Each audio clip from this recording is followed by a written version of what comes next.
break the microphone. Rock and roll star, mate. Hello ladies and gentlemen, in about 10 minutes time we'll have Henry Cole here at GP Paddock, and we'll have a word with Henry, find out what he's up to. And here's another fabulous looking piece of kit coming into the paddock. We really are lucky to have people that look after these bikes and prep them and parade them and race them, and this looks rather special. So let's look forward to another session in the paddock when Henry Cole comes and joins us. Anyway, Henry, are you enjoying yourself here today at Stafford? It's quite difficult not to, isn't it? It is a bit, isn't it? Do you know what I mean? I think, am I right in saying this is the biggest classic bike show in the world? Well, am I right in saying that? I can't think of anywhere that has one bigger or better. Man, it's great. I mean, I've been here many, many times, and each time I just want to buy everything, especially that. Yeah, well. But it says for sale, but that must just be a joke sticker on it, right? Yeah, probably. Please make it that. Aye. Are you going to bid the man for it? No, I mustn't. Mainly because I bought quite a few bikes this week for Shed and Buried. Oh, have you? Because what people don't get is that I actually buy the bikes personally, right? And then I sell them for less money than I bought them for. Yeah, it's a funny business that, isn't it? But it's genuinely true. I did make 1,500 quid the other day on a car. Aye? Yeah, called a Lanchester. Oh yeah, which was a beautiful thing. I was hoping to make about 5 or 6 grand, but I got beaten down. So look, I bought a Bantam this week, and a nice 2 Bantams, and a lovely Francis Barnett pre-war. Yep. Which I really want to try and keep. Oh, here we go. Look, here we go. Yep, it's another 2-stroke coming out the paddock now. I'm pleased, Henry, to hear that you bought some 2-strokes, because you and I had a bit of a thing about people that are anti-2-stroke, but you're obviously now convinced that 2-strokes are just as good as 4-strokes. Oh dear, yeah. Look, I think each person has their poison, right? Yep. And mine just happens to be 4-strokes. That's all right. Right? But at the same time, it just seems to be sort of lower capacity motorcycles. I have a lot of 2-strokes, if you see what I mean. But at the same time, I can see the delight and love for them. And that's down to Steve Parrish convincing me with his 500 RGs and things. Well, of course, Steve was a big success on 2-strokes, and his era of racing was all 2-strokes. Of course, and so consequently, there is a place in my heart for them, but I have to tell you that 4-strokes, perhaps I kind of sort of, you know. Yeah, that's fair enough. I mean, that's just being honest. But you know, what I love about my job is I love meeting people who know more about stuff than me, right? And I don't know much. But when it comes to restoration as well, you know, you look at the Milliard, right? And you even Guy and Sammy and Fuzzer and all that. You know, I'm learning stuff every day. And you know, for me, that's a fantastic thing, because we're not around here for very long. No, right? exactly. And when I want to find out about stuff, you know, and so consequently, am I a biker? Yes. Do I ride a bike in the rain? Not much. Yeah, let's be honest about it. But at the same time, the weather has now improved, and I've been riding a lot, especially my little 2-stroke Francis Barnett that I fell in love with. Now, anybody that wants to be perceived as a biker, whether they race or they just commute on a bike or they ride off-road, is tremendous. Most bikers that I know that ride bikes aren't that keen on riding pillion, and yet you went on the back of Milliard, was it last May? And what speed did you get up to? We actually, I think someone has done very, very quick, but not officially. But we hold the world land speed record at 183.45 for 2 up. Wow, and what on earth possessed you? It's a bit like being a sidecar passenger. I've done that as well. The reason why Milliard, who I'm sure you know is very softly spoken, and you know, if he says something, I do actually, excuse me, I do actually try and listen. Unlike Guy or someone like, you know, I do listen to Milliard. And he said, "Oh, would you you don't fancy doing the 2 up record, do you?" And I pretended to ignore it, because obviously he just whispers, you know. But after 2 years of him asking me, I went, all right, I'll do it. So that was it, basically. That's why I agreed to do it. But I have to tell you, man, I was really worried that Alan called me a sack of concrete. Nice of him. which is nice of him. But I have to say, I was worried about him snapping. Oh, of course, Because he's so thin, yeah? Anyway, so look, the trouble is with Alan, because he's an engineer, right? He does everything in increments. So when I do a land speed thing, you know, like on my drag bike or whatever, I just go for it because it's just get it out of the way and then have a vape and happy days. Yeah. Alan, it worked out that I did 29 miles at 168 miles an hour. Because he was just doing it in increments. Right. And I said, for God's sake, Alan, just pin it. Yeah. And eventually he did, and we got it. But I think we could do an awful lot more, actually. You're keen to do more. Yeah, but we are now. Alan was set. I don't know whether you know about this, but Alan was set a challenge by James Hewing at the National Motorcycle Museum to sort out this Nemesis V8 Norton, of which I think there's only a couple of them, and no one ever quite knew whether back in the day that V8 actually ran or not. There's this sort of urban legend that it was pushed down the hill by a transit van for the photos. Do you know what I mean? So I got on it to do the V8 land speed record last year, and I gave it a test ride and blew it up. Right. Nice one. I didn't really quite blow it up, but it was only running on the front bank of 4, right? Alan's taken it away, he dyno tested it. This is going really sort of fast forward to hours in the shed. So we now have the V8 running beautifully. Really? Yeah. So it's good for 200 miles an hour. So that's what you're going to try this pillion record? No, not pillion. No, I'm doing it on my own. Right. Alan's been testing it, and he's been up to about 120, 125 on it. And then I don't know why I have to do it, but anyway. The record was set in 1908. Wow. By a guy with a V8 engine and a wheelbarrow with 2 wheels. I mean, I don't know how he did it. 136 miles an hour. It's incredible. So, with Alan's tuning and sorting out, I should hopefully do that pretty quickly, if you see what I mean. You know. Well, I think what you're saying, your pillion experience. Oh, can I just say something else, right? Pillion, January the 2nd. June the 2nd, I've got to do a gig, our live show, me and Steve, at the Isle of Man, right, on the 1st, and in the morning of the 2nd, I'm going on the back of Peter Hickman round the TT. So if you think that with Milliard in a straight line's bad, I tell you what, I believe you can get these adult nappies. Well, I'm getting one. Well, or 2. You know, I was going to say, you are about to find out that adrenaline is brown. You really are. Oh yeah, no, look, I'll tell you what, but I love Hickey, and we've been meaning to do this for years, and I trust him completely. Yeah, well, that's probably as well. Stupid, you know. I mean, John offered as well. I declined. Yeah. Well, I don't like to sound disrespectful, but you're not a skinny malink like Alan, and neither is John. So what bike would you and John have had to have taken? I don't know. John, I think, was going to do something really big. But Hickey's quite a big lad, tall lad. He is. But I think we're going to do it on a BMW RR, I think. And we're just working out whether the circuit's going to be closed or open. Yeah.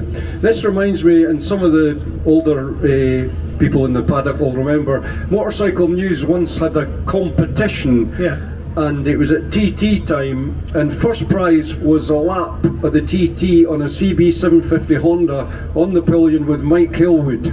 That was first prize, and the joke at the time was second prize was 2 laps.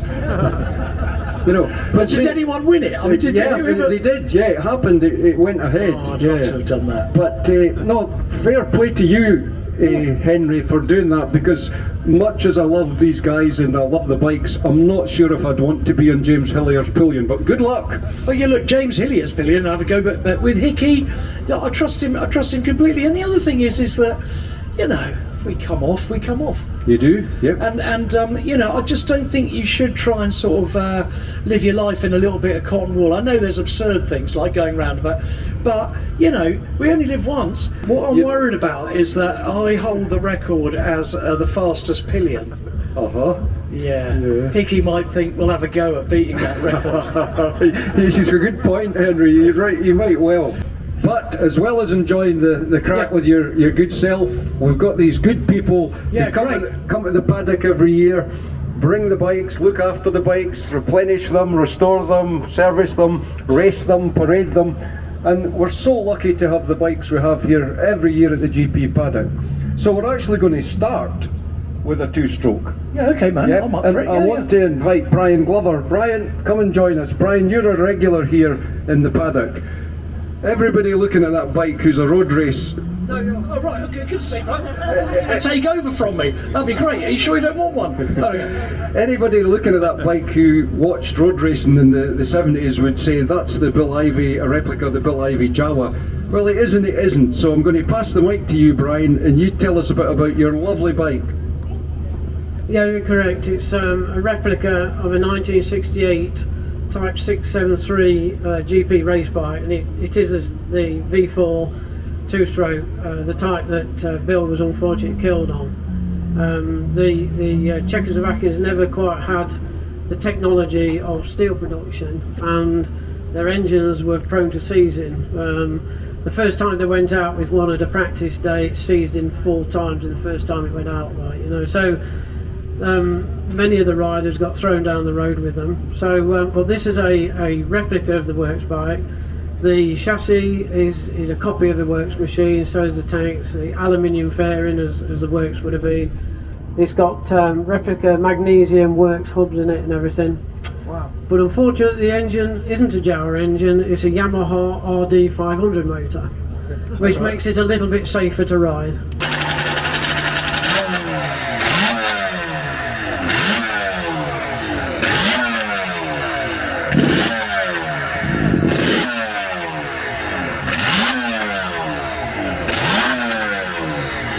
Is it true? Do you know? Someone was telling me the other day, because I've sort of been to Bonneville and done stuff there, but you can't have a dustbin fairing there because fumes build up in it because it's so hot. I've not heard that. In the Isle of Man they were banned in were they? 1957-58. Why was that then? That was because they found when they were going over the mountain and there were side winds, crosswinds. they were off the track. Oh right, They okay. were banned in the Isle of Man. But that's the only thing I've heard where they Oh, okay. Yeah. Look, perhaps it's urban legend, or I heard it off someone who was drunk. But yeah, I've rode that at Donington and at Cadwell.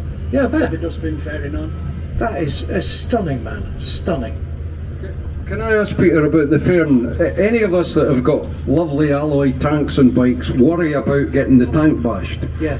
Oh wow, there must be some worry when you're moving that about out the garage in the van. Oh yes, massively. My grandson climbed on it one day and he pulled it over and damaged Oh the my fairing. God, really? Yeah, that was before I'd rode it. Oh my God. He was used to getting on it with the full stand on and sitting on it. Right.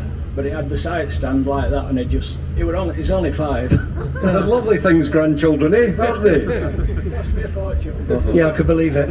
More than a grandchild, which they normally cost a fortune. You know? Luckily he didn't get hurt. Oh, Peter, who did? We're talking big on the fairing here, but we'll go on to the rest of the bike. But who did make the fairing? It's a company called GP Panelcraft in Surrey. Yeah. They've not done anything with motorbikes before. This is the first thing he did, but they're well into classic cars and aeroplanes and things like that. I was going to say that looks aeroplane. Yeah. Do you know what I mean? Spec. Beautiful, man. Stunning. I did. Go on then. Right, let's hear it.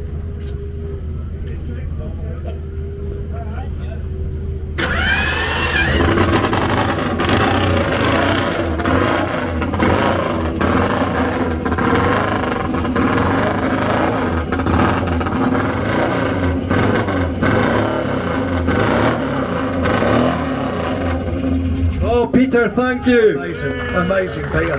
That sounded divine. Absolutely throaty. And these things really do lay claim to that nothing sounds better than a 4-stroke when you hear this. I mean, really. Uh-huh. Look at it, man. Yeah. Tell me about the bike. Let's talk about the bike. So the bike's a 504 Honda. Yeah. Was built by Kieran Hankin using a lot of John Davies Motorsport parts, components, upgrades and everything, and it raced in the TT, Classic TT in 2017 with Kieran Hankin, who's a good friend of mine.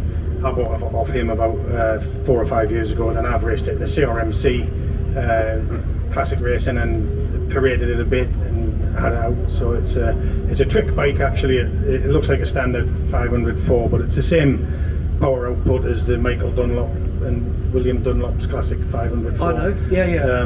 It's cane carbs, but it's like lightened crank, titanium rods. It's got slipper pistons, John Davies cartridges in the front forks, the alley back forks, lightened hubs. You can see all the hubs are machined down to be lightened up. 6-speed Nova speed gearbox. It's programmable electronic ignition, so it's a pretty trick. It's as trick as you can get a Honda 500 for. Did you race at the TT? I didn't race it. Kieran Hankin raced it. Oh right, okay. Yeah. The bike was white at the TT, and he loved it when it was all painted white. He liked it because when he did a lap of the TT, he splattered the flies with it.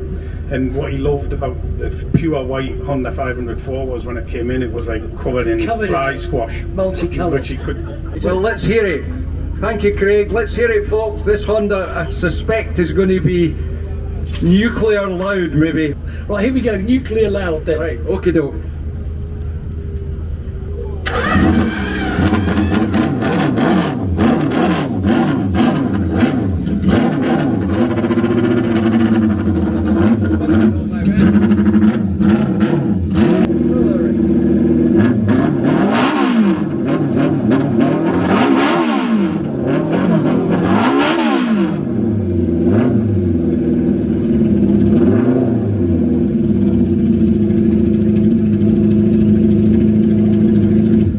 Thank you, Craig. What a sound! What an incredible!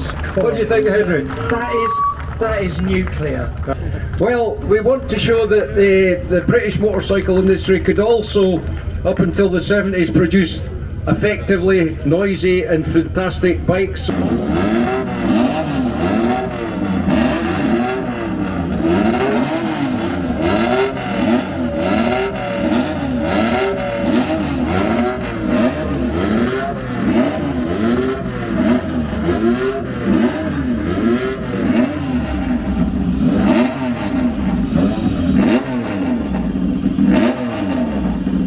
Henry, you've been a great guest. You're back with us later, but we've got one more fabulous bike to look at. The Sealy G50 Matchless, that's quite a recent acquirement for you, because Graham usually brings a lovely Manx Norton into the paddock, but he's brought an equally lovely That is lovely. G50 with, and I love the green fairing. He was telling me that he really wrestled with whether or not he wanted to make it red, but I think he's done the right thing. Did you call that sage green? It's been rebuilt about 25 years ago. Yeah. It come from Germany. A bloke owned it in Germany and ridden it only once. And then 10 years ago, a chap called Brian Ditchford bought it, and he's sat it in his conservatory looking at it for 10 years. Yeah, no electric.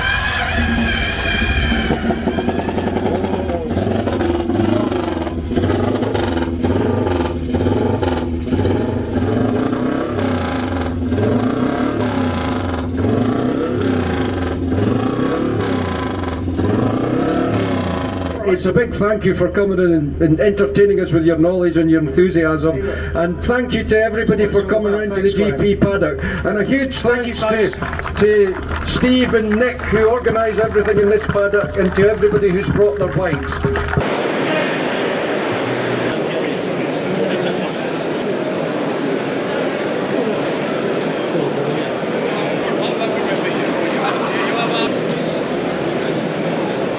Watch Dasmatron, you won't be disappointed.